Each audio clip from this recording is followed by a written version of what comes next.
1. The land before Parthia.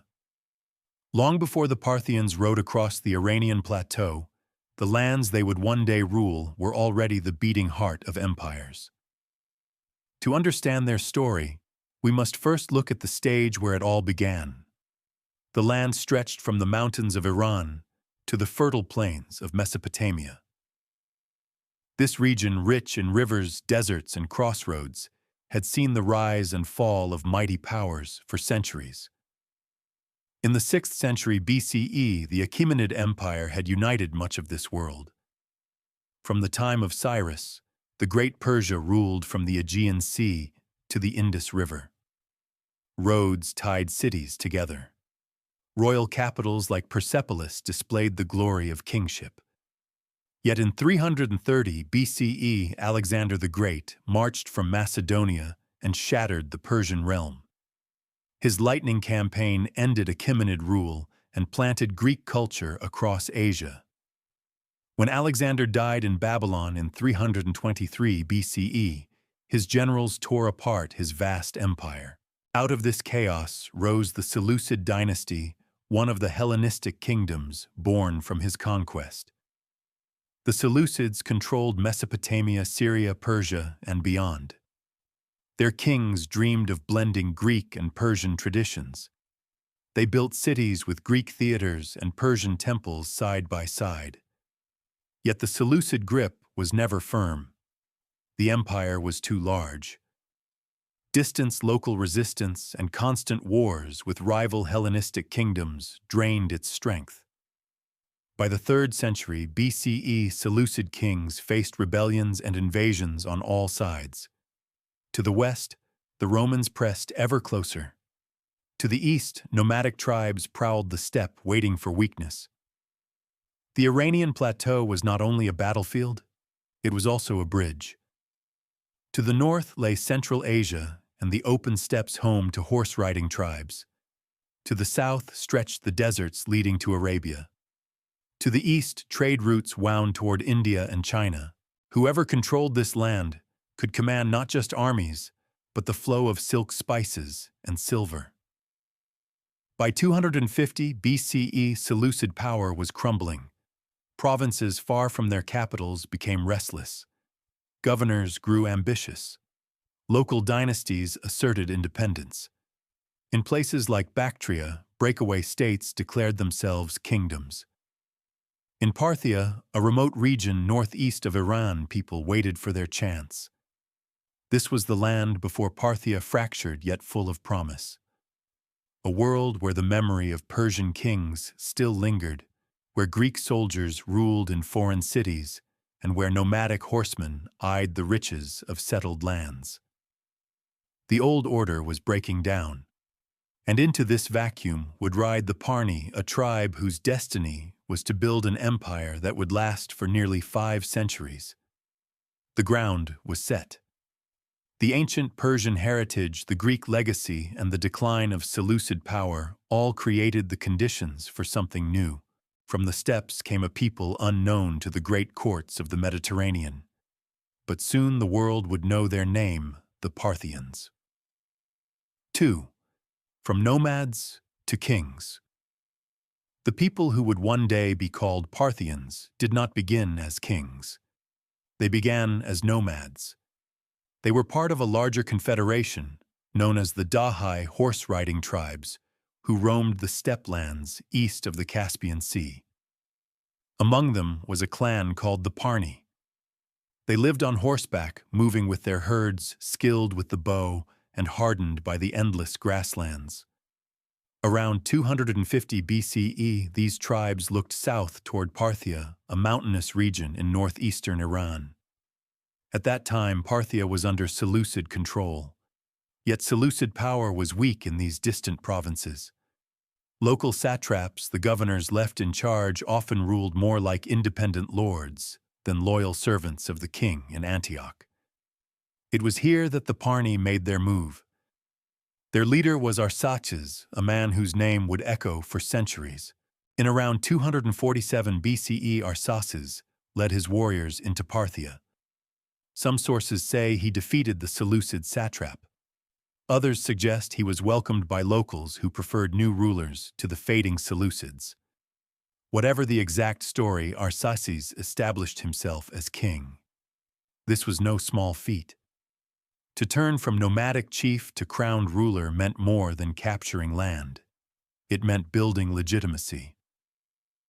Arsacid and his followers did so by adopting Persian traditions. They took the old Achaemenid model of kingship, with its titles and rituals, and blended it with their nomadic toughness. By doing so, they presented themselves not just as conquerors, but as rightful rulers of Persia's old lands. The timing was perfect. The Seleucid Empire was distracted by wars in the west. In the east, Bactria had already broken away, forming its own Greco-Bactrian kingdom.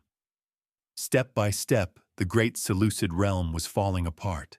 Arsacid seized his chance and laid the foundations of a dynasty that would last nearly 500 years. In the early years, the new Parthian kingdom was fragile. It was small, centered around the region of Parthia itself. The Seleucids did not simply let it go. In 238 BCE, Seleucid king Seleucus II sent an army east to crush Arsacid. The Parni leader fought fiercely, but was forced to retreat beyond the mountains. For a while it seemed the dream was over, but the Parthians were resilient. Arsacid, or perhaps his brother Tiridates' sources differ, regained control.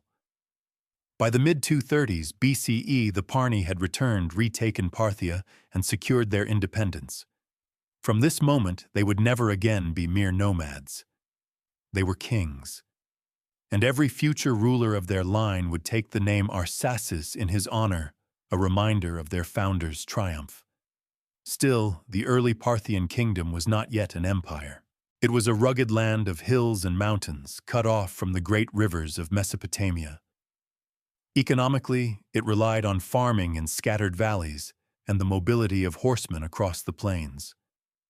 Politically, it was surrounded by stronger powers, Seleucids to the west, Greco-Bactrians to the east, nomads on the steppes. Survival required cunning patience and the ability to strike when others were weak. The Parthians also built their identity during this time. Unlike the Greeks, who filled their coins with images of gods, the Parthians emphasized the image of the king himself. The Arsacid kings wore distinctive headgear, part nomadic cap, part Persian crown. Their art and language carried traces of Greek, Persian, and steppe culture, reflecting their mixed origins. What began as a tribal raid had become something far greater. The Parni had transformed themselves into rulers. Their leader Arsacid was no longer just a chief of horsemen, but the founder of a dynasty that claimed ancient Persian heritage and ruled with new strength. The transformation was remarkable. Within a generation, the Parni had gone from a wandering tribe on the steppe to a kingdom recognized by its neighbors. They were still small. They were still vulnerable. But they had taken the first step on a journey that would lead them into direct confrontation with the greatest empire of the West, Rome itself. The story of the Parthians had begun. 3. The first Arsacid kings. The Parthian kingdom, born in struggle, now needed stability. Arsacid, the founder, ruled from about 247 to 217 BCE. His reign was marked by survival by holding on to Parthia against the mighty Seleucids. He did not build vast cities or carve monuments. His greatest legacy was endurance. Against all odds, he kept a fragile kingdom alive long enough to pass it to his heirs. After Arsacid's death, his successor Arsacid II took the throne. He ruled from 217 to 191 BCE. It was a dangerous time. The Seleucids still dreamed of recovering their eastern lands.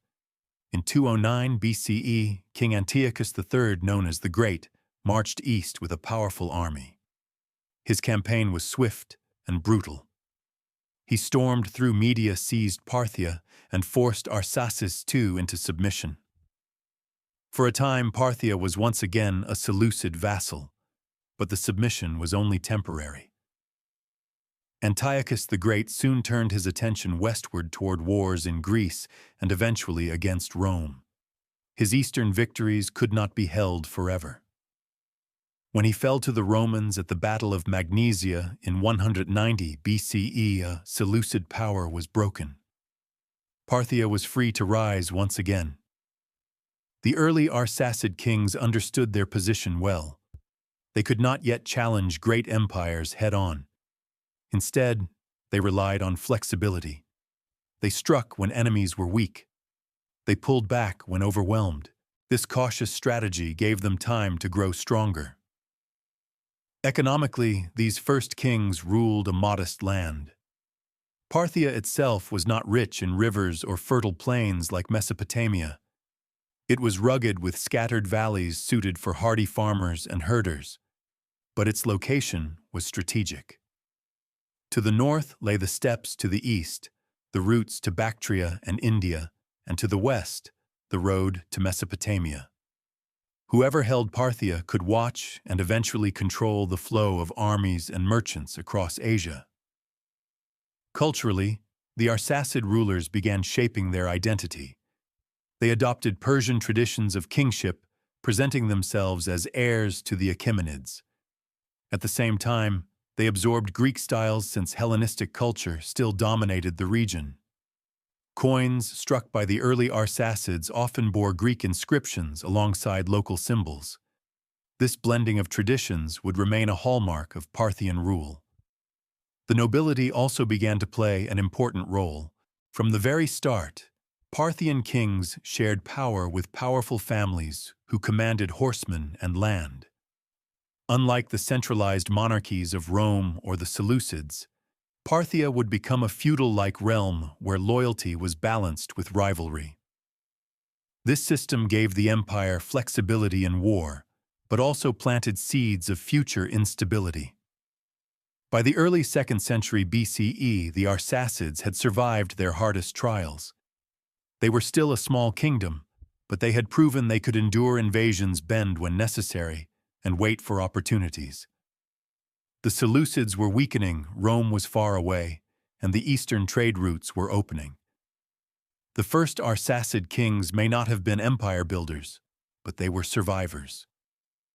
Without their resilience, there would have been no Parthian Empire. They turned a fragile tribal conquest into a dynasty, and in time, stronger rulers would emerge from their linemen who would transform this small kingdom into a great empire stretching across the heart of Asia. 4. Expanding the realm. The small kingdom carved out by Arsaces and defended by his heirs was never meant to remain small. The turning point came in the mid-2nd century BCE under a remarkable ruler, Mithridates I. He reigned from 171 to 138 BCE, and during his time the Parthian state grew from a mountain stronghold into a vast empire. Mithridates understood the weaknesses of his neighbors. By this period, the Seleucid Empire was a shadow of its former self. Wars with Rome, revolts in Asia Minor, and endless dynastic disputes had drained its strength. To the east, the Greco-Bactrian kingdom was wealthy, but distracted by its own expansion into India. The balance of power in the region was shifting, and Mithridates seized the moment. Step by step, he expanded Parthian control. His first target was Media, the land west of Parthia rich in pastures and strategic mountain routes. Around 148 BCE, Mithridates invaded, defeating the Seleucid garrisons and annexing Media into his kingdom. This was more than just conquest. Media's position gave him a gateway into Mesopotamia. Next came Babylonia, the heart of the old Mesopotamian world. Babylon, Seleucia on the Tigris, and other great cities still thrived as centers of trade and culture. By the 140s BCE, Mithridates' armies swept into the region, defeating Seleucid forces and taking control. Suddenly, Parthia was not just a mountain kingdom, it held the fertile plains of Mesopotamia, the crossroads of empires. In Elam and Persis regions, closer to the Persian Gulf, Mithridates pushed his authority as well. These areas brought both resources and prestige, for they were tied to the memory of the Achaemenid kings. To rule them was to present oneself as a successor to Cyrus and Darius, and Mithridates claimed that mantle proudly. Economically, these conquests transformed the Parthians. Parthia itself was rugged and poor, but Mesopotamia was rich. Its rivers, the Tigris and Euphrates, fed fertile farmland, producing grain and sustaining cities.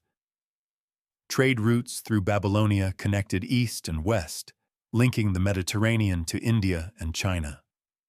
With Media, Babylonia, and Elam under his control, Mithridates sat at the center of the ancient world's highways of commerce.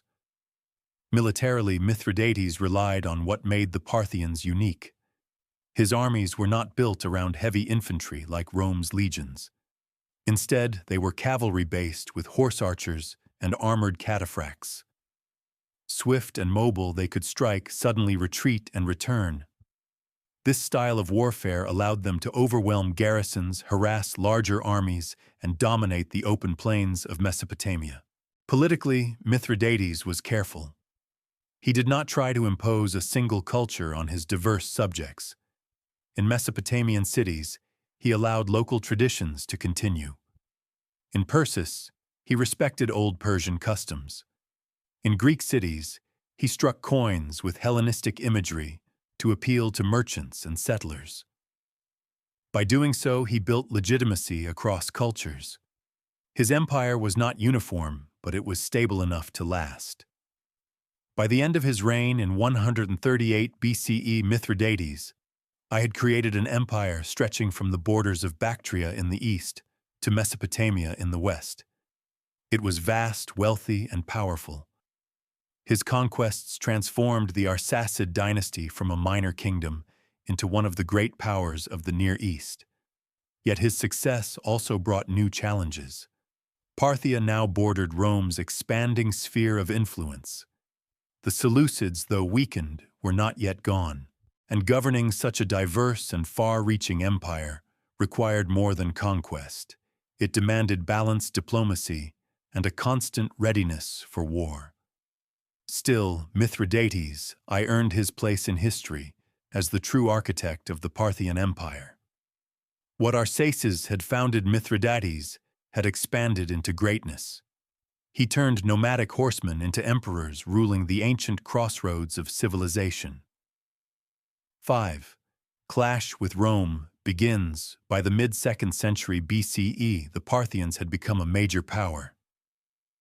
Under Mithridates' eye, they controlled Media, Babylonia, and Elam.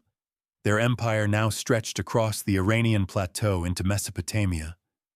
With these lands came wealth, cities, and trade, but it also brought them into contact with another rising giant of the ancient world, Rome.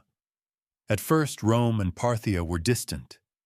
The Romans were busy conquering the western Mediterranean, fighting Carthage and expanding into Greece. But as the Seleucid Empire collapsed, the gap between them narrowed. Rome moved east into Asia Minor and Syria. Parthia moved west into Mesopotamia.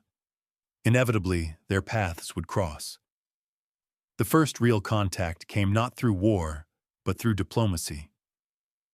In 96 BCE, Sulla, a Roman general and later dictator, met with a Parthian envoy on the Euphrates River.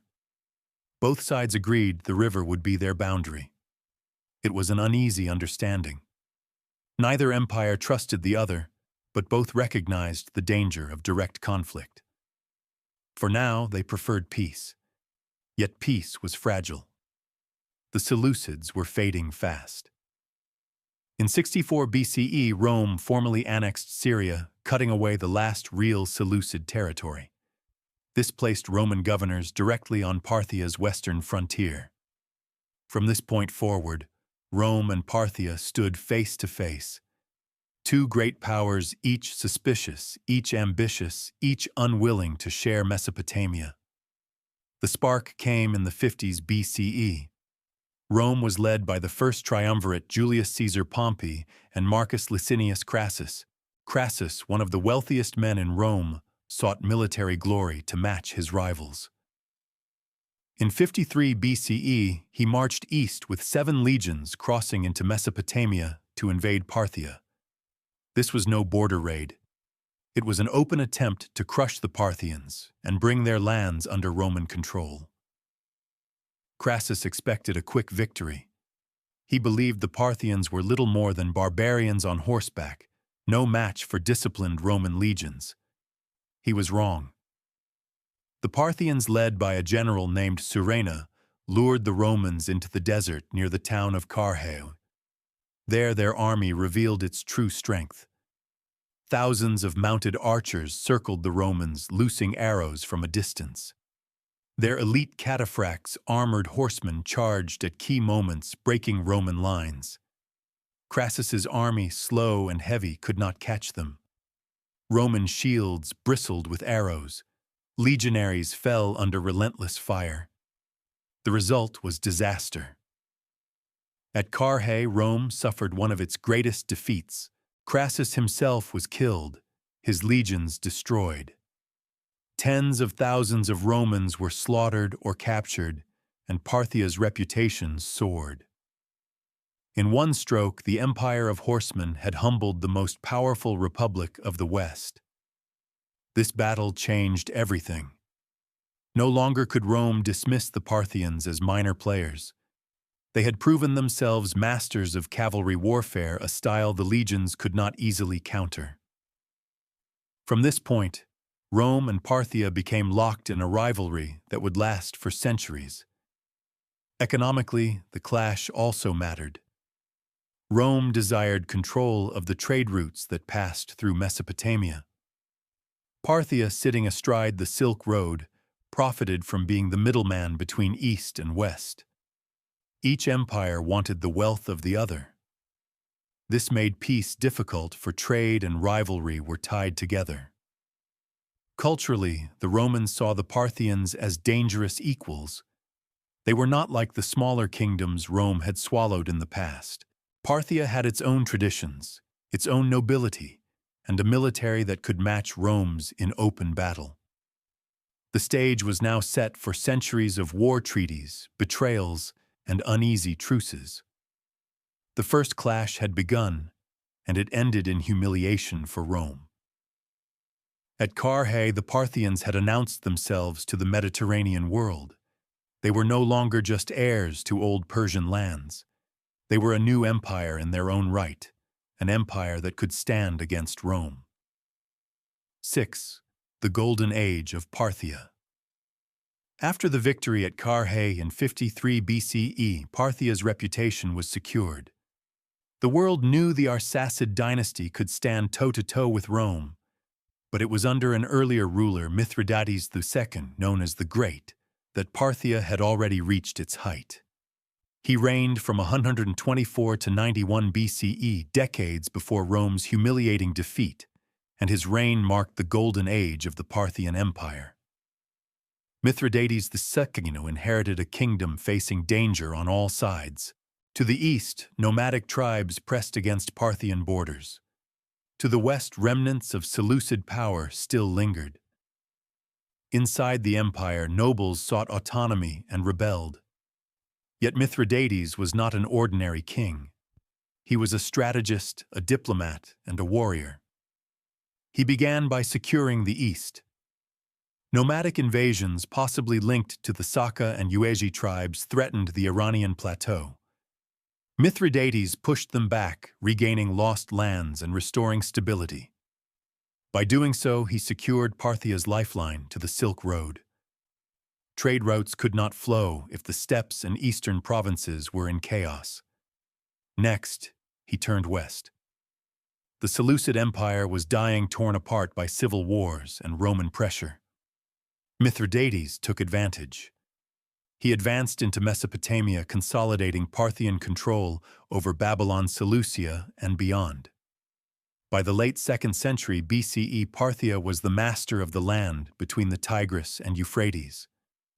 Diplomacy was another weapon in Mithridates' arsenal. Around 96 BCE, he made contact with the Roman Republic. As mentioned earlier, a Roman envoy, Lucius Cornelius Sulla, met with Parthian envoys on the Euphrates. For the first time, Rome and Parthia recognized each other as equals dividing spheres of influence. This recognition elevated Parthia onto the world stage as one of the great powers of the age. Economically, Mithridates' reign was transformative. The Silk Road blossomed during this period, and Parthia stood at its center. From China came silk, jade, and paper. From India came spices, ivory, and precious gems. From Rome and the Mediterranean came silver glassware and wine. Parthia controlled the trade routes that linked them all. Cities like Ctesiphon and Hecatompylos grew wealthy as caravans passed through.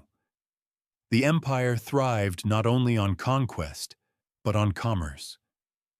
Culturally, the Golden Age was a time of blending. Greek influence was still strong in cities with theaters, markets, and Greek inscriptions on coins. Persian traditions remained alive in religion, art, and kingship. Nomadic steppe culture shaped Parthian warfare and aristocracy. The result was a hybrid civilization that reflected the empire's diverse lands. Mithridates also strengthened the monarchy. Earlier kings had been vulnerable to powerful nobles. Mithridates reduced their influence and brought more authority to the throne.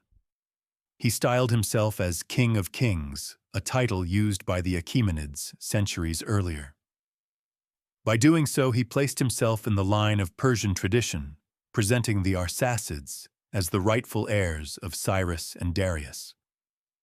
Militarily, Parthia perfected the style of warfare that made it famous. Horse archers became the backbone of its armies, capable of showering enemies with arrows while avoiding close combat. Cataphracts, heavily armored cavalry, served as shock troops charging at decisive moments. This combination allowed Parthia to defeat enemies far larger than itself, as later shown at Carrhae. By the time of Mithridates II's death in 91 BCE, Parthia was at its peak. Its borders stretched from Central Asia in the east to Mesopotamia in the west, from the Caspian Sea in the north to the Persian Gulf in the south. It controlled the heart of Asia, commanded the Silk Road, and stood as Rome's equal. Yet greatness also brought new pressures. The empire's wealth attracted enemies. Its feudal system, with nobles holding vast power, created tensions that would later fracture the state. For now, though, under Mithridates, the great Parthia stood at the height of its power. This was its golden age, a time when nomads had become kings, and kings had become emperors. 7. A court of kings and nobles, the Parthian Empire was vast. It stretched from the mountains of Iran to the fertile plains of Mesopotamia, from Central Asia to the Persian Gulf. Governing such a realm was not simple. Unlike Rome, which built centralized institutions, Parthia relied on a balance of power between the king and his nobles. This unique system shaped both the empire's strength and its weaknesses. At the top stood the king styled King of Kings. The title was not empty. The Arsacid monarch claimed to be the supreme ruler, heir to the traditions of the ancient Persian Achaemenids. His face appeared on coins, his name on royal inscriptions. He was the central figure, the symbol of authority across the empire. But in practice, his power was limited. The empire was structured like a great alliance. Beneath the king were powerful noble families, each ruling their own territories. These lords commanded private armies, controlled fortresses, and collected taxes from their lands. They were not mere governors, removable at will. They were hereditary rulers whose authority was deeply rooted. This meant that the king could not act alone. He needed the support of the nobility to raise armies, to fund campaigns, and to secure the throne itself. In times of unity, this system allowed the empire to muster enormous cavalry forces as nobles brought their horsemen to the battlefield. In times of division, It meant civil war as rival lords backed competing claimants to the throne. The court of Parthia was therefore a place of constant negotiation. Kings granted titles, gifts, and privileges to secure loyalty. Nobles expected rewards, lands, and influence. Some of the greatest noble houses, like the Surena family, became famous for their power. In fact, it was a noble from this family, General Surena, who led the Parthian army to victory against Crassus at Carrhae in 53 BCE. His prestige was so great that even the king grew wary of him. Religion also played a role in the balance of power. The Parthians inherited Zoroastrian traditions from earlier Persian empires, though their practice was less centralized than in later Sasanian times. Local cults, Greek temples, and Mesopotamian traditions also flourished under Parthian tolerance. This religious diversity reflected the political structure, many faiths under one loose umbrella of royal authority. Culturally, the court blended traditions from East and West. Greek influence lingered in architecture, theater, and language. Persian customs shaped royal ceremonies and aristocratic life. Steppe traditions, banquets, horsemanship, and clan loyalty remained strong among the nobility. Together, these influences created a court that was both cosmopolitan and deeply aristocratic. Economically, the nobles were essential. They controlled the land that produced crops and the routes that carried caravans. The king relied on their cooperation to tax the Silk Road trade. In return, they grew wealthy from tolls, markets, and estates. The prosperity of Parthia was thus tied to a delicate balance: royal authority at the center, noble power at the edges. This system had advantages. It gave the empire resilience. Local nobles defended their lands fiercely since they were their own.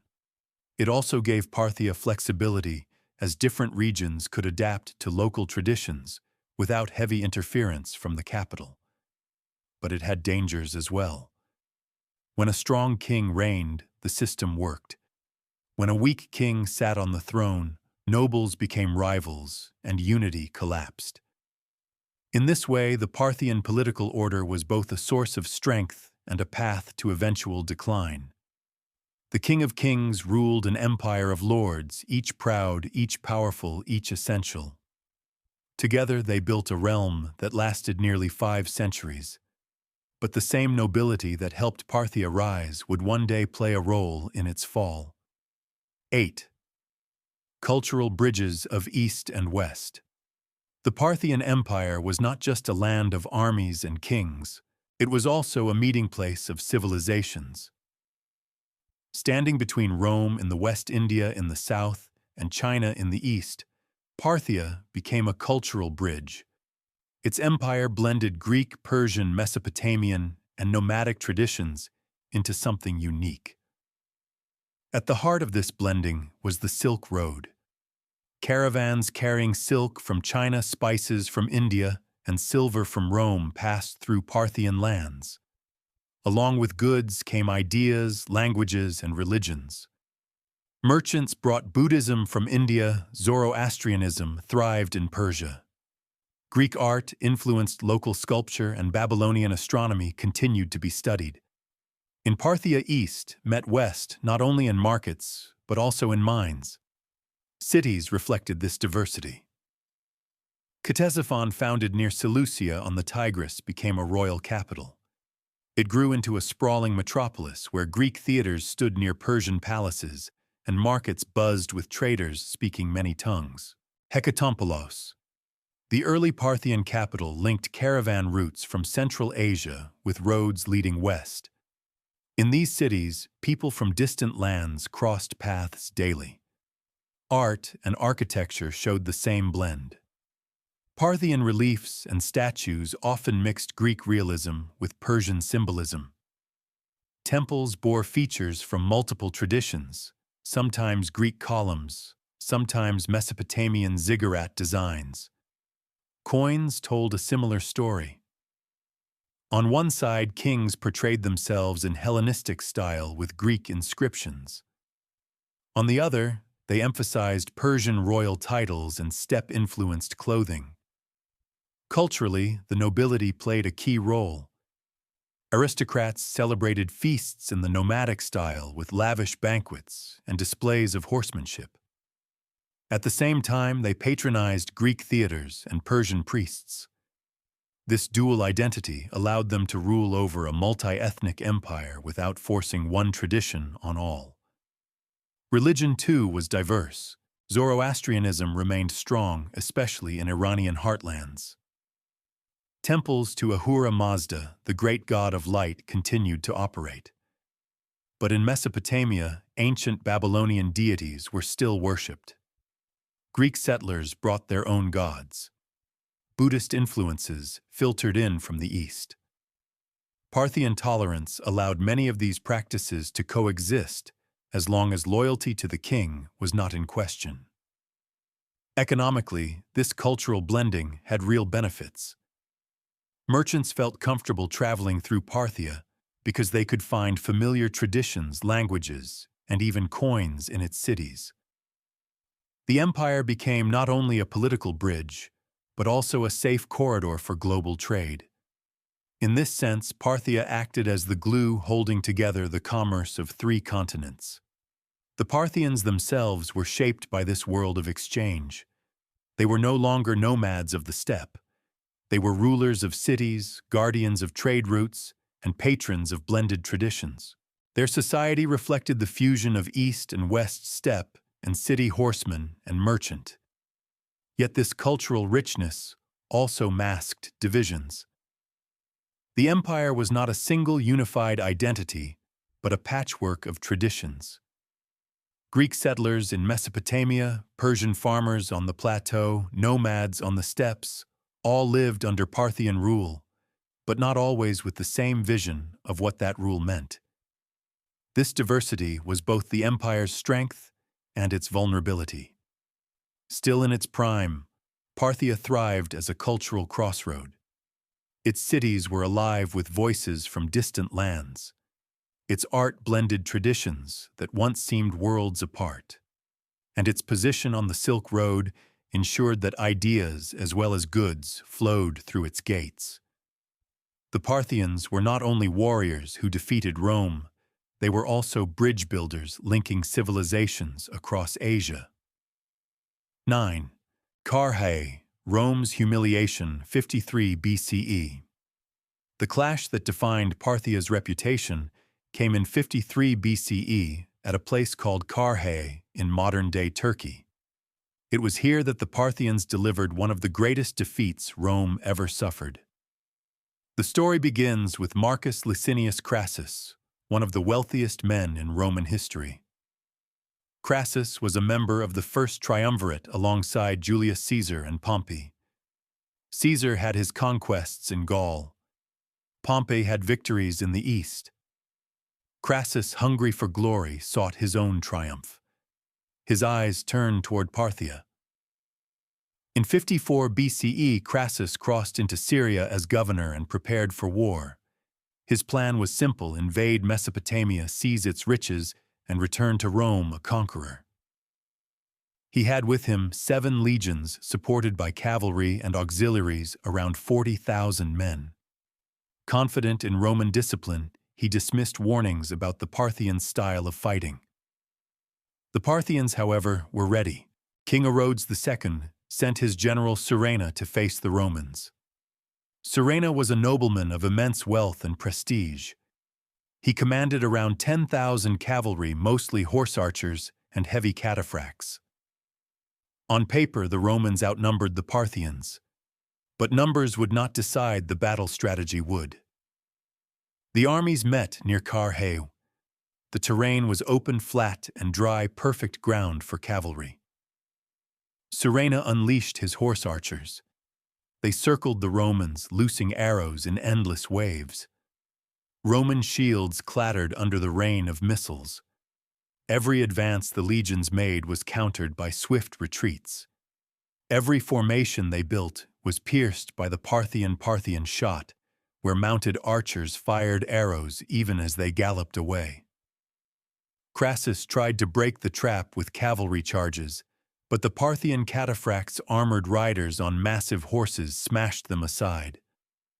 Roman infantry designed for close combat could not catch their elusive foes.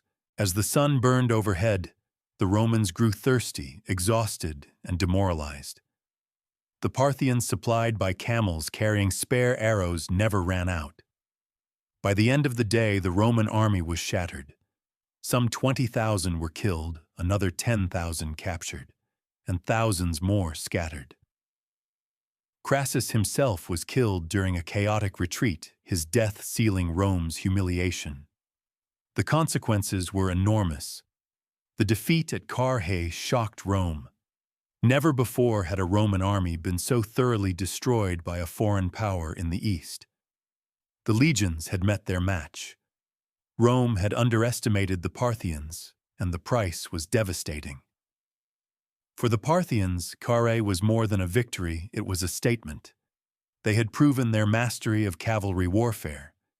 They had shown the world that Rome's invincible legions were not invincible at all. Surena became a legendary figure, though his success also stirred envy at court. Orodes II, fearing his power, had him executed not long after. Economically and politically, Carrhae also mattered. The defeat halted Rome's ambitions in Mesopotamia for a generation. It secured Parthia's control over trade routes and reinforced its authority in the region.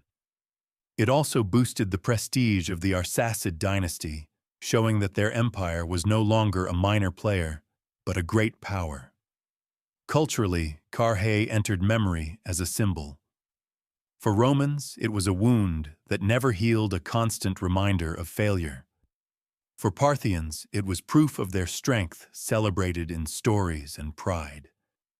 The battle revealed the stark contrast between two empires, Rome's heavy infantry tradition against Parthia's mobile cavalry warfare. In history, a single battle can shape the image of a nation. For Parthia, Carrhae was that moment. The desert echoed with the cries of Roman defeat, and the name of Parthia spread across the world as the empire that humbled Rome. 10. Wars with emperors. Carrhae did not end the struggle between Rome and Parthia. In fact, it was only the beginning of centuries of conflict. From the late Republic to the height of the Roman Empire, the two powers clashed again and again, trading victories, defeats, and uneasy truces. After Carrhae, Rome was shaken but not broken. In 40 BCE, during Rome's own civil wars, the Parthians took advantage of the chaos. With support from Roman rebels, they invaded Syria and Judea, seizing cities and installing puppet rulers. For a brief moment, Parthia stood deep inside Roman territory. But the Roman general Mark Antony, one of the successors of Julius Caesar, struck back. His forces, led by the talented general Ventidius Bassus, defeated the Parthians in a series of battles around 39 to 38 BCE, driving them out of Syria. Mark Antony himself tried to carry the war into Parthia. In 36 BCE, he launched a massive campaign, marching deep into Media with more than 100,000 men. But the Parthians used their old tactics, harassing burning supplies, avoiding pitched battles. Disease, hunger, and cold ravaged Antony's army as it retreated. Once again, Parthia had shown its resilience. When Augustus became the first emperor of Rome in 27 BCE, he chose a different approach. Instead of launching great invasions, he turned to diplomacy. In 20 BCE, Augustus negotiated a settlement with King Phraates IV of Parthia. The Parthians returned the captured Roman standards lost at Carrhae, a symbolic gesture of peace. Rome celebrated it as a triumph, but in truth it was a recognition that the Euphrates River would remain the dividing line. Neither empire could fully conquer the other. But peace never lasted long. In the 1st century, CE Roman emperors again sought glory in the East. Nero plotted campaigns, though they never materialized. Under Emperor Trajan, however, Rome came closest to conquering Parthia. In 114 CE, Trajan invaded Armenia, long a buffer state between the two powers. From there, he swept into Mesopotamia, capturing key cities, including Ctesiphon, the Parthian capital. For a moment, it seemed Rome had broken its old rival, but conquest proved impossible to hold. Trajan died in 117 CE, and his successor Hadrian abandoned the new provinces. He recognized that Rome's resources were better spent defending its natural borders, not chasing endless wars in the east. Parthia survived bloodied, but unbroken. In the late 2nd century CE, another Roman emperor, Septimius Severus, struck at Parthia. In 198 CE, his armies captured and plundered Ctesiphon once more. Yet even this devastating blow did not destroy the Parthian state. Time and again, Rome could march in and burn cities, but it could never hold the land. Parthia's nobles, cavalry, and resilience always restored the balance once the legions withdrew. These wars shaped more than just battlefields. Economically, they disrupted trade routes, but they also deepened the importance of the Silk Road. Merchants often preferred indirect routes to avoid war zones, but Parthia still profited as the middleman. Politically, the wars strengthened the role of Parthian nobles who raised armies to defend their lands against Rome. Culturally, the rivalry left lasting impressions. Romans admired Parthian cavalry, while Parthians adopted certain Roman military technologies. The wars between Rome and Parthia were never decided by one great conquest. Instead, they became a rhythm of the ancient world, a cycle of invasion, retreat, diplomacy, and uneasy peace. Neither empire could destroy the other. Neither empire could claim total victory. The Euphrates remained a border of empires, a line drawn in blood and treaties alike. For Parthia, these wars were both a curse and a blessing. They drained resources and caused endless strife, yet they also cemented the empire's place in history. Rome did not treat Parthia as a minor foe, but as its equal, the one great rival of the East. 11. The Parthian war machine. The strength of the Parthian Empire did not come from vast legions or heavy fortifications. It came from the horse. For centuries, nomadic traditions shaped the way the Parthians fought. Their armies became one of the most feared forces of the ancient world, not because of numbers, but because of mobility, endurance, and the art of mounted warfare.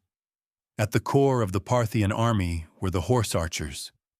These warriors lived in the saddle. They could fire arrows with deadly accuracy while galloping at full speed. Their signature maneuver, the Parthian shot, became legendary, turning in the saddle to fire backward while retreating, keeping the enemy under fire even in withdrawal. This tactic frustrated opponents who thought they were chasing a fleeing foe only to be cut down by a storm of arrows. Supporting them were the cataphracts, the heavy cavalry. These riders and their horses were covered in armor, making them living tanks of the ancient battlefield. Armed with long lances, they could smash through infantry lines and even challenge enemy cavalry. At Carrhae, the combination of horse archers wearing down the Romans and cataphracts charging at the right moment proved devastating. This reliance on cavalry made the Parthian army unique. Unlike Rome, which depended on disciplined infantry formations, Parthia relied on speed and flexibility. Its armies could cover vast distances, quickly striking unexpectedly and retreating before the enemy could respond. Campaigns often turned into wars of exhaustion, with enemies running out of supplies, while Parthians conserved strength. Economically, this system had roots in the land itself. The Iranian plateau and Central Asian steppes were perfect for raising horses. Noble families controlled vast herds and trained warriors from childhood in riding and archery. The military power of the empire was therefore tied directly to its aristocracy. When a king called for war, Nobles brought their horsemen, creating a feudal army built on loyalty and clan ties. The strengths of this system were clear. It allowed Parthia to defeat larger armies like Rome's legions in open country. It gave the empire resilience, as armies could disband into local groups and regroup when needed. But there were weaknesses, too. The Parthian army lacked strong infantry, which made sieges difficult. They could devastate armies in the field, but capturing and holding walled cities was a slower process. Culturally, the Parthian war machine also reflected their identity. They were heirs of nomads, yet rulers of cities. Their warfare combined the freedom of the steppe with the organization of empire. The image of the armored cataphract became a symbol of Parthian might, influencing later civilizations, including the Romans and Byzantines, who eventually adopted similar cavalry. The Parthians also excelled at psychological warfare. Their endless showers of arrows wore down enemies mentally as well as physically. Their sudden charges terrified infantry unaccustomed to armored cavalry, and their ability to appear, strike, and vanish across deserts and plains gave them the aura of an unstoppable force. Rome learned to fear this style of fighting. Roman generals had to adapt, recruiting more cavalry and developing new tactics. But even with reforms, Rome never fully solved the problem. The open plains of Mesopotamia always favored the horsemen of Parthia. The war machine was more than just an army. It was a reflection of Parthian society. Nobles raised and armed horsemen. Kings commanded them in campaigns. Victories brought prestige, wealth, and power, strengthening the bonds of loyalty, at least in times of success. In defeat, those same nobles could turn against the king, showing the double-edged nature of a feudal military. Still, for centuries, the Parthian war machine ensured survival. It allowed a relatively small kingdom to resist Rome, dominate Mesopotamia, and control the Silk Road. The image of mounted archers and armored cavalry remains one of the defining legacies of Parthia, a style of warfare that carried the echo of the steppe into the heart of the ancient world. 12. Trade silk and silver. If the Parthians were famous for their cavalry on the battlefield, they were equally powerful as masters of trade. Their empire sat at the very center of the ancient world, where East met West. This position gave them control over the Silk Road, the network of routes that carried goods, ideas, and wealth across continents. The name Silk Road comes from silk, the most prized product from China. Delicate, shining, and rare in the West, silk became a luxury for Roman elites. Senators draped their wives in shimmering robes. Emperors displayed silk as a mark of status. But silk was only the beginning. From India came spices, pepper, cinnamon, and cardamom treasures that flavored food and preserved health. Ivory pearls and exotic woods also passed through. From Central Asia came jade horses and furs.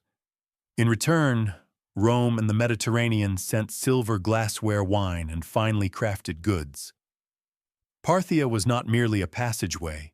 It was the broker, the middleman, who profited from every exchange.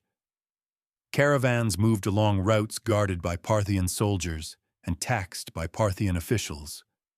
Every transaction added to the empire's wealth. Cities grew rich from this commerce. Ctesiphon on the Tigris became a hub of trade, its markets filled with merchants speaking many tongues. Seleucia, its sister city nearby, bustled with Greek and Eastern traders alike. In the east, Hecatompylos and Merv linked the empire to Central Asia and beyond. These cities were not just political centers. They were economic engines, feeding the empire with silver and goods. The impact of this trade went far beyond wealth. It also spread culture. Alongside silk and spices, ideas traveled the roads. Buddhism moved westward into Central Asia, carried by monks and merchants. Zoroastrian ideas influenced the region. Greek art styles reached as far as China shaping sculpture. The Parthians themselves absorbed and transmitted these influences, standing as cultural middlemen as well as economic ones. The profits from trade strengthened the nobility. Lords who controlled key routes grew rich by taxing caravans and hosting merchants. They built estates, funded armies, and increased their influence at court. This tied the economy of the empire to its feudal structure. The king depended on nobles for cavalry, and nobles depended on trade for wealth. But trade also carried dangers. The Roman elite spent enormous amounts of silver on Eastern luxuries. Roman writers like Pliny the Elder complained that half the empire's wealth was being drained eastward for silks and spices. Parthia, by controlling the routes, benefited from this flow of wealth. Yet the very attraction of this trade made Rome more determined to break Parthia's grip on Mesopotamia. Wars were not only about prestige, they were also about silver. For the Parthians, this position as a middleman was both a strength and a trap. They thrived as long as they held Mesopotamia the crossroads of trade. But any loss of control, whether from Roman invasions or internal revolts, threatened the flow of wealth. Trade routes were delicate veins of empire. If disrupted, the lifeblood of silver and goods slowed. Still, for centuries, Parthia maintained this system. Its armies guarded caravans, its nobles taxed merchants, and its kings grew rich on the profits. The empire's survival was not based on endless conquest, but on its ability to sit at the center of the world and make others pay for passage. The image of Parthia is often one of horse archers and battles with Rome, but its quieter power lay in commerce. It was the empire of silk and silver, the keeper of the roads, and the silent broker of ancient wealth. 13. Internal fractures. An empire can withstand the assaults of foreign armies, but the greater danger often lies within. For Parthia, the seeds of decline were planted in the very structure of its power. The same noble families who had made the empire strong also made it fragile. The King of Kings was the supreme ruler in name. In practice, his throne rested on the loyalty of noble houses. These aristocratic clans commanded private armies of horsemen, collected their own taxes, and controlled vast estates. They were partners in the empire, not subjects. When united, they could defend the realm with unmatched cavalry. But when divided, they could tear it apart. Succession was the most dangerous moment. Unlike Rome, where adoption and law structured the passing of power, Parthia followed no fixed rule. A king might designate an heir, but rival claimants often rose, each backed by powerful nobles. Civil wars erupted, dragging the empire into cycles of instability. In the 1st century BCE and the 1st century CE, Parthia suffered repeated internal crises. Kings like Phraates IV and Vonones faced revolts, palace conspiracies, and foreign interference. Roman emperors often exploited these divisions, supporting one claimant over another to weaken the empire. In 35 CE, for example, Rome backed Tiridates III against Artabanus II, plunging Parthia into chaos. Economically, these fractures had heavy costs. Civil wars disrupted trade along the Silk Road. Merchants hesitated to pass through unstable territories. The revenues that once enriched both kings and nobles dwindled, weakening the empire's ability to resist foreign pressure. Culturally, division eroded unity. Greek cities in Mesopotamia, Persian nobles on the plateau, and nomadic clans on the steppes often had different interests. The loose federated nature of the empire allowed local traditions to survive, but it also meant there was little binding identity beyond loyalty to the Arsacid dynasty. When that loyalty faltered, cracks spread quickly. Militarily, internal fractures were just as dangerous. The king could not always count on all nobles to bring their horsemen. Rival lords sometimes withheld troops, or worse, sided with pretenders. Rome learned to take advantage of these rivalries, intervening in Parthian politics, not always with legions, but with bribes and diplomacy. Religion, too, played a subtle role in these divisions. Parthia tolerated many faiths from Zoroastrianism to Greek cults and local traditions. This tolerance helped hold the empire together during times of strength, but it also meant there was no unifying religious authority to rally the people when crises struck. Unlike later Sasanian rulers, the Arsacids never used religion as a firm pillar of centralized power. By the 2nd century CE, these fractures deepened.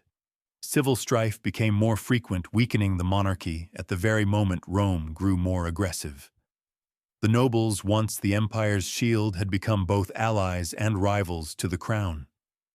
The Parthian system, so different from Rome's centralization, had allowed survival for centuries, but its weakness was clear unity depended on the strength of individual kings.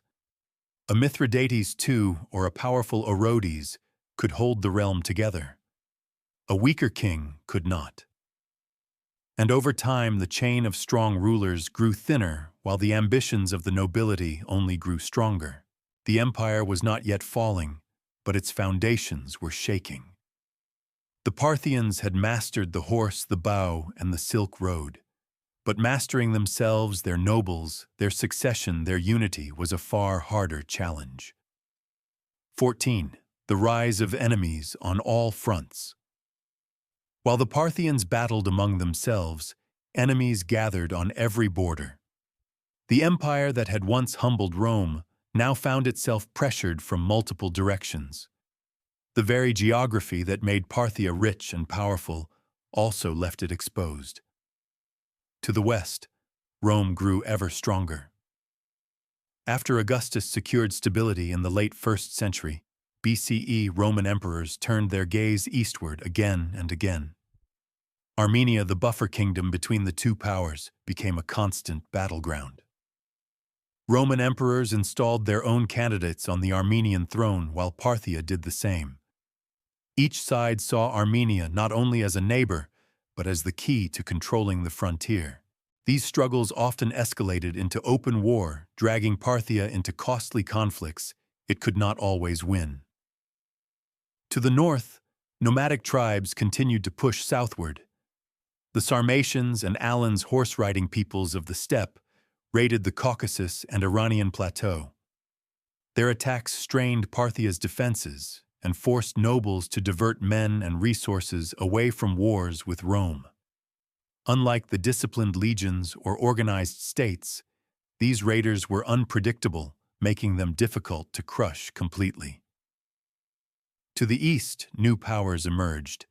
The Kushan Empire rose out of the remnants of the Yuezhi migrations, establishing a strong kingdom in Bactria and northern India during the 1st and 2nd centuries CE. The Kushans dominated Central Asia and controlled major portions of the Silk Road.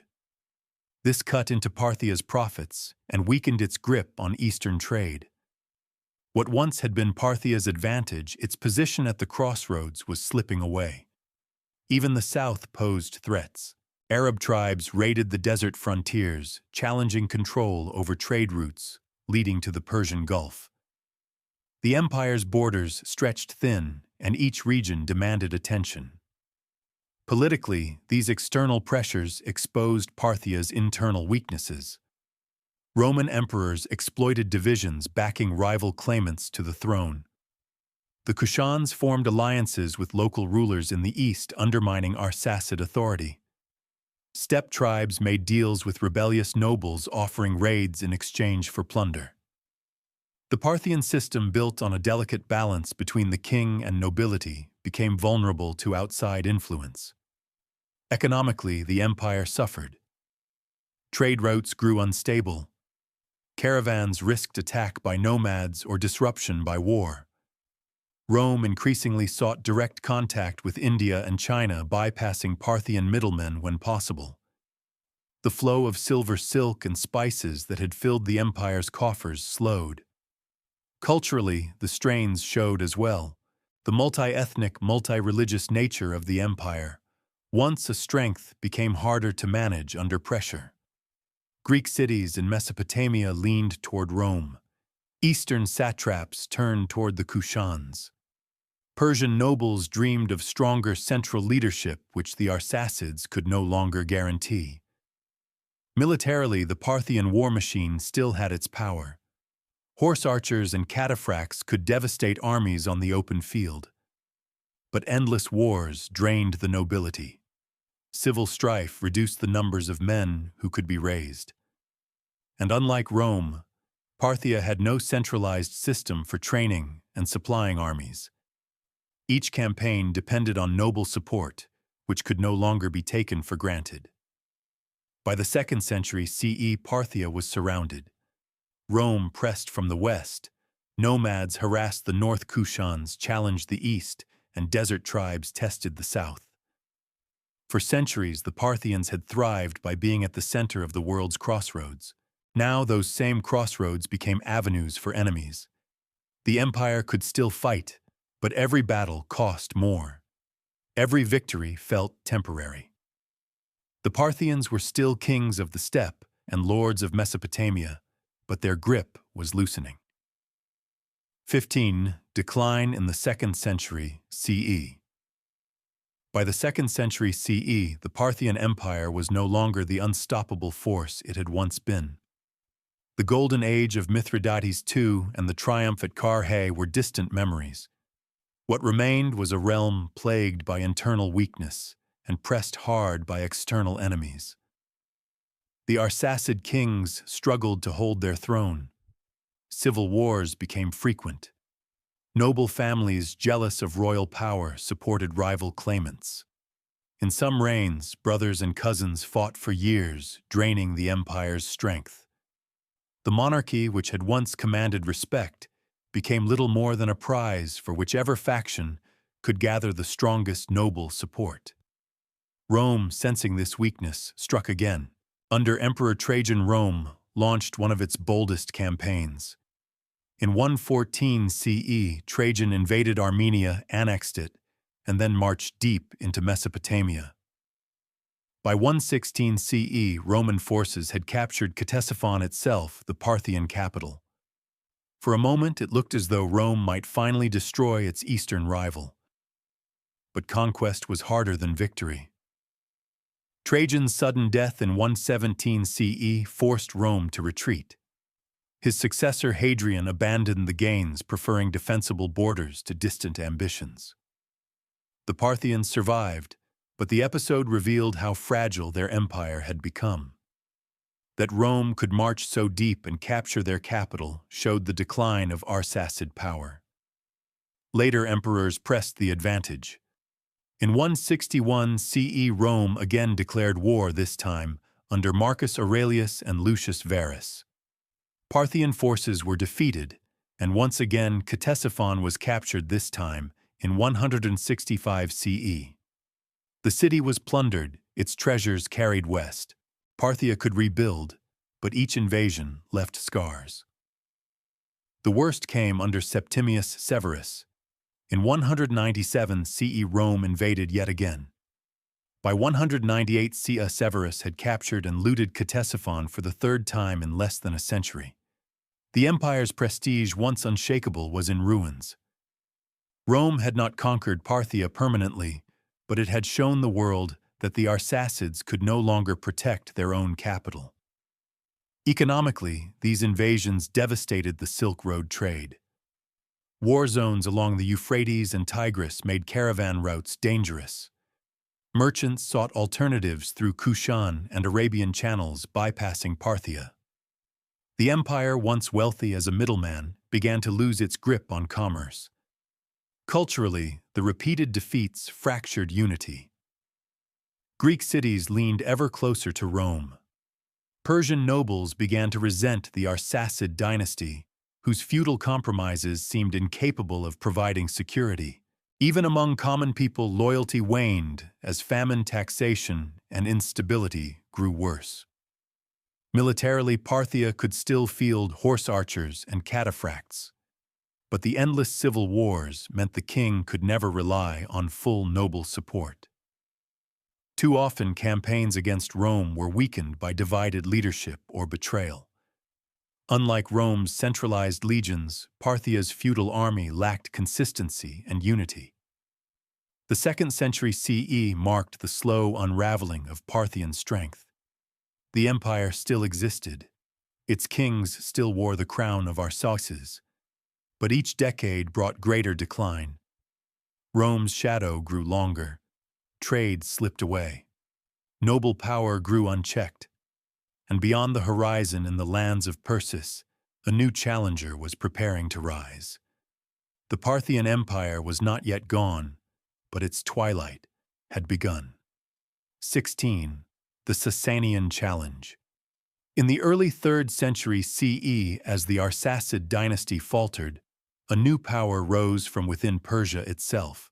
This was not a foreign invasion, but a rebellion from the Parthians' own heartlands. The challenger was Ardashir I, a Persian noble from the province of Persis, in the southern lands near modern-day Fars.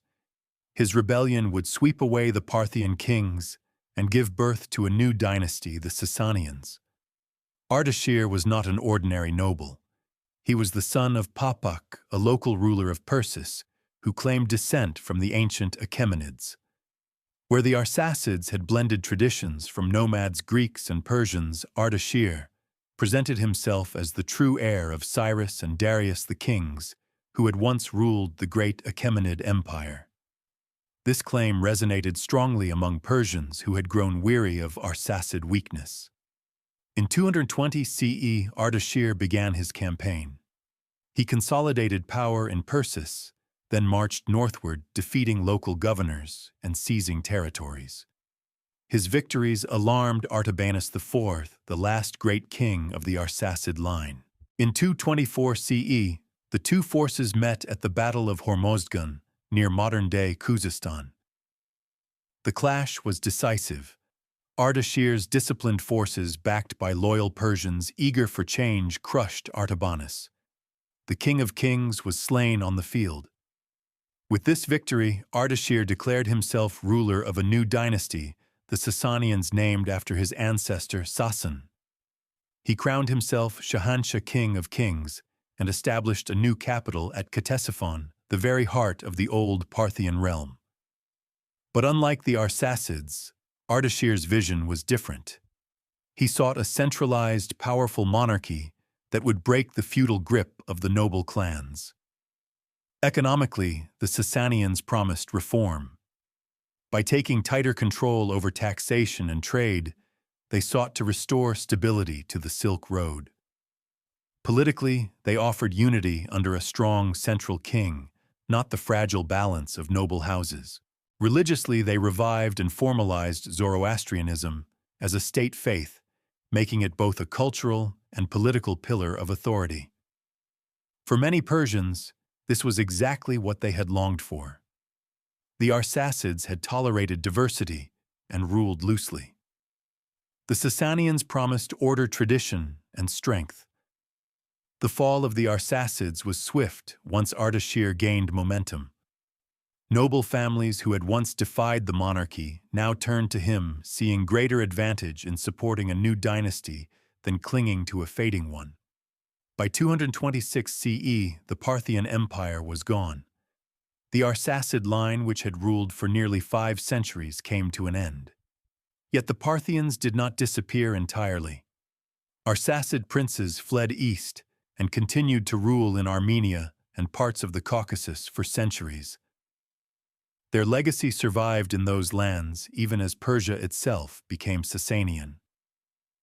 The rise of the Sasanians was more than just a dynastic change. It marked the end of the Parthian era and the beginning of a new age for Persia. The loose feudal empire of the Arsacids gave way to a centralized state that would rival Rome and later Byzantium for centuries. In many ways, the Sasanians completed what the Parthians had begun, restoring Persia as a superpower of the ancient world.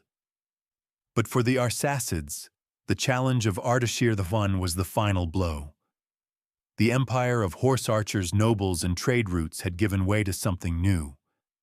The Sasanian challenge was no longer just a challenge, it was the end of Parthia. 17. The Sasanian takeover. When Ardashir I defeated Artabanus IV at Hormozgan in 224 CE, it was more than a battle. It was the closing chapter of the Arsacid story and the opening of a new age in Persia. The Sasanian dynasty did not simply replace the Parthians, it reshaped the very structure of the Persian state. The Parthian model had always been a federation of noble houses. The king of kings relied on the loyalty of aristocratic clans who ruled their lands almost as independent princes. This gave flexibility, but also bred division. The Sasanians swept this away. Ardashir and his successors built a centralized monarchy. Power was concentrated at the top, and the great noble families were brought firmly under royal control. Economically, the shift was just as profound. The Arsacids had allowed nobles to collect their own taxes and profit from trade routes. Under the Sasanians, taxation became centralized. State officials oversaw revenues, and the monarchy claimed direct control over key economic resources. This allowed the new dynasty to fund strong standing armies, something the Parthians had never fully developed. Religion became a tool of unity. The Arsacids had tolerated a patchwork of beliefs: Zoroastrianism, Greek cults, Babylonian gods, even Buddhist influences in the East. The Sasanians chose another path. They elevated Zoroastrianism to the status of official state religion. Fire temples were built across the land, and priests of Ahura Mazda became partners of the crown. By tying religion to kingship, the Sasanians forged a cultural identity that was more cohesive than anything the Parthians had attempted. Militarily, the Sasanian takeover marked a shift from feudal levies to centralized professional forces. Cataphracts remained, but they were now part of a system overseen directly by the monarchy. Fortresses were strengthened, and border defenses became more organized. This allowed the Sasanians to launch sustained wars not only against Rome, but later against Byzantium. Where Parthia had relied on speed and guerrilla-like tactics, the Sasanians built endurance and siege power. Culturally, the change was dramatic. Sasanian art and architecture emphasized grandeur and divine kingship. Rock reliefs carved into cliffs depicted the Shahanshah receiving crowns from the gods, trampling enemies and standing above nobles. This was no longer the loose nobility of the Arsacids. This was centralized propaganda presenting the king as chosen by heaven itself. Politically, the Sasanian takeover represented the triumph of Persis, the old Persian heartland. Under the Arsacids, Mesopotamia had often overshadowed Iran, with capitals like Ctesiphon and Seleucia hosting Greek and Eastern influences. The Sasanians restored Persia to the center of power, rooting their dynasty in Fars and reviving memories of the ancient Achaemenid kings. For the Arsacids, the end was brutal but not total. Some branches of the family survived, continuing to rule in Armenia and parts of the Caucasus for centuries. In those lands, the Arsacid name retained prestige long after Persia itself had turned Sasanian. But as rulers of Iran, their time was over. The takeover also reshaped Rome's eastern frontier. The Romans had grown used to the Parthians, a decentralized foe dangerous in battle but often divided. The Sasanians were something different. They were unified, aggressive, and ambitious. From the 3rd century onward, Rome faced not a fractured enemy, but a state with the will and resources to challenge it as an equal superpower. In this sense, the fall of Parthia was not the end of Persian power, but its rebirth. The Arsacids had ruled loosely, balancing nobles, trade, and cavalry. The Sasanians ruled tightly, binding together state, army, and religion. This transformation would shape the history of the Middle East for the next 4 centuries. The Sasanian takeover marked the end of Parthia's long twilight. An empire born from nomadic horsemen had given way to a centralized monarchy that would carry Persia into a new age. 18. What the Parthians left behind. When the Arsacid dynasty fell in 224 CE, it might have seemed that their achievements would vanish with them. Yet the Parthians left a legacy that endured long after their empire was gone. They were not simply a bridge between the Seleucids and the Sasanians. They shaped the history of Persia-Rome and the wider ancient world in ways that still matter. One of their greatest contributions was military.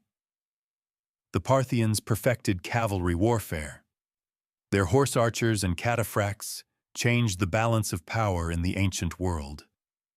Rome, which had long relied on infantry, was forced to adapt. The Parthian shot became a symbol of steppe warfare copied by later peoples from the Huns to the Mongols. The image of the armored cataphract influenced not only Persia's Sasanian armies, but also Rome and Byzantium, who eventually built their own heavy cavalry. Economically, the Parthians made the Silk Road work. They did not create the trade routes, but they stabilized and profited from them. For nearly 5 centuries, they ensured the flow of silk spices, silver, and gems between East and West. Without Parthia as the middleman, Rome would have struggled to acquire the luxuries that defined its elite culture. China and India, too, benefited from the safe corridors Parthia maintained. In this way, the Parthians tied together 3 great civilizations. Culturally, their empire was a place of fusion.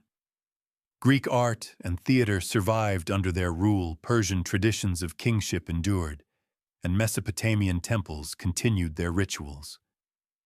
Few empires allowed such diversity to flourish for so long. The Arsacids may not have built monuments on the scale of the Achaemenids or Sasanians, but they created a space where traditions met and mixed. Their cities, Ctesiphon, Hekatompelos, Seleucia, were cosmopolitan hubs alive with languages and customs from across Asia.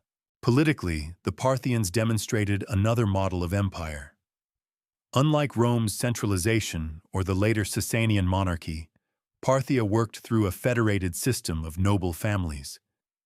This system was fragile, yes, but it was also adaptive. It allowed local rulers to keep traditions while still being part of a larger empire. For centuries, this balance gave Parthia resilience. It shows that empire does not always mean uniformity. Sometimes flexibility is the key to survival.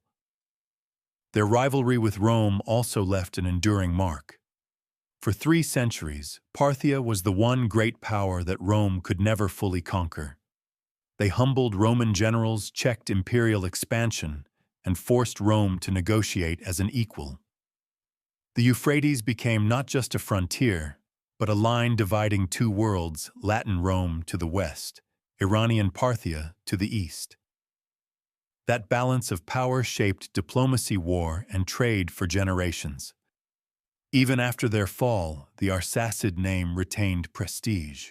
In Armenia, branches of the dynasty continued to rule into the 5th century. In the Caucasus, Parthian influence lingered in noble houses and local traditions. The Sasanians themselves, though they overthrew the Arsacids, borrowed from their military and cultural practices, building upon what the Parthians had left behind. The Parthians also left behind lessons. Their success showed the power of mobility, trade, and tolerance. Their decline showed the dangers of internal division and over-reliance on noble families. Their empire was both a warning and an inspiration for future rulers of Persia. For nearly 500 years, the Arsacids had taken a band of nomadic horsemen and built a state that rivaled Rome. They left no single monument as famous as the pyramids of Egypt or the walls of Rome. Instead, their monument was endurance itself. Their legacy lived in the silk that clothed Roman senators, the cavalry that thundered across Asian plains, and the line of kings who carried the name Arsaces long after their empire was gone. The Parthians may have fallen, but they were never forgotten. 19. Rome and Parthia.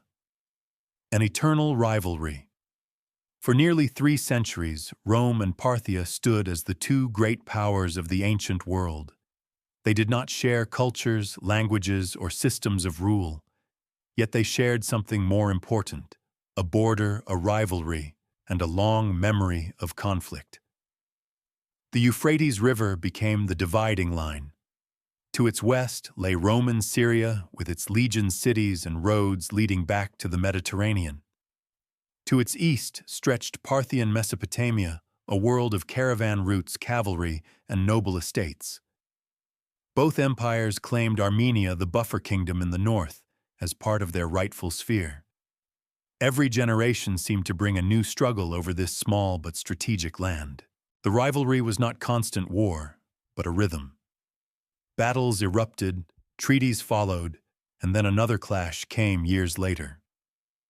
Carrhae in 53 BCE had been Parthia's shining moment, humiliating Rome. Mark Antony's failed invasion in 36 BCE reinforced the Parthian strength. Later, Augustus negotiated peace, winning back Rome's lost standards, but acknowledging Parthia as an equal.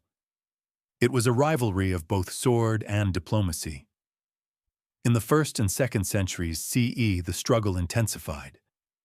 Roman emperors like Trajan Lucius Verus and Septimius Severus invaded Mesopotamia, capturing and even plundering Ctesiphon multiple times. Yet each time Rome withdrew. The legions could not hold Mesopotamia permanently.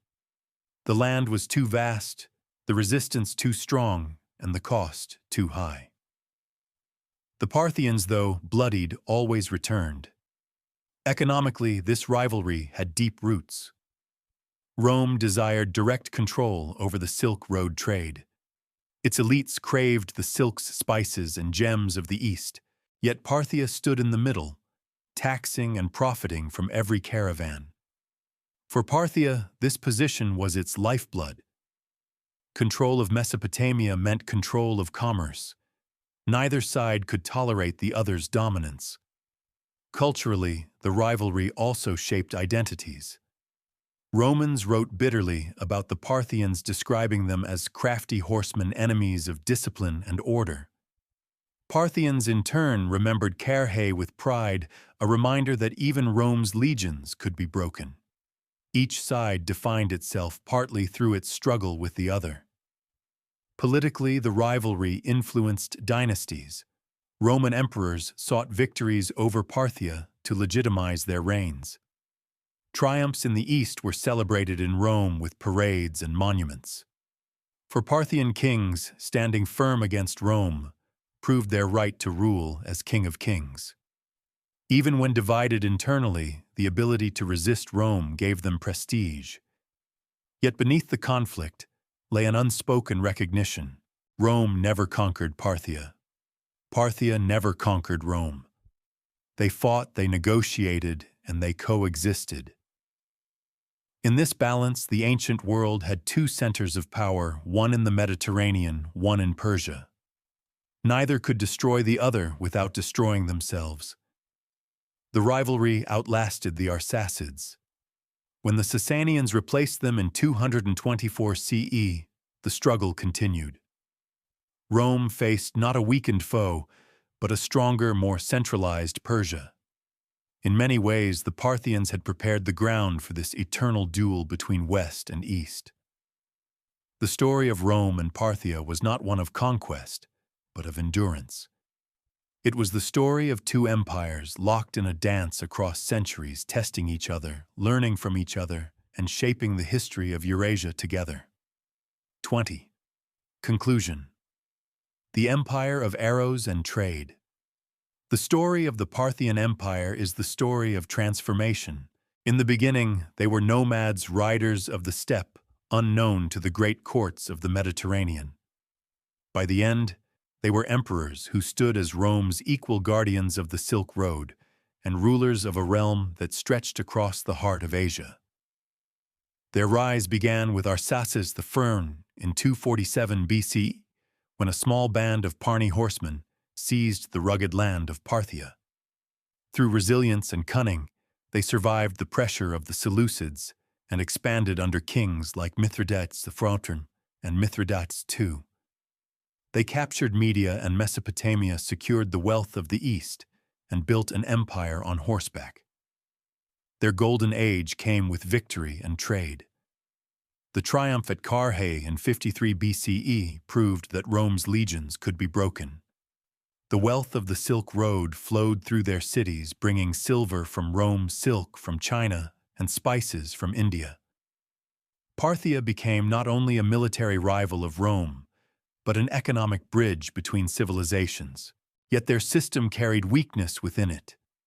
The empire was a federation of nobles and clans bound together by loyalty, but divided by ambition. Civil wars, rival claimants, and constant infighting drained their strength. When strong kings reigned, the empire thrived. When weak kings faltered, nobles rose and Rome pressed its advantage. By the 2nd century, CE, Parthia was in decline. Roman invasions captured their capital Ctesiphon more than once. The Kushans and steppe nomads cut into their trade routes. The nobility grew stronger than the throne. The Arsacid dynasty, once the master of Persia, had become fragile. The end came with Ardashir Dhyumter and the rise of the Sasanians in 224 CE. With one decisive battle, the last Arsacid king was slain, and a new Persian dynasty rose, centralizing power, reviving Zoroastrianism, and building an empire that would challenge Rome for centuries to come. But the Parthians did not vanish from memory. Their military style influenced Rome, Byzantium, and later empires. Their control of the Silk Road shaped the flow of goods and ideas across continents. Their rivalry with Rome showed that the Mediterranean world had an equal in the East. For nearly 500 years, the Arsacids endured. From nomads to emperors, from obscurity to greatness, they built an empire of arrows and trade. They left behind no single monument like Persepolis or the Colosseum. Their legacy was more subtle, woven into the roots of merchants, the tactics of cavalry, and the balance of power between East and West. The Parthian Empire fell, but it was never forgotten.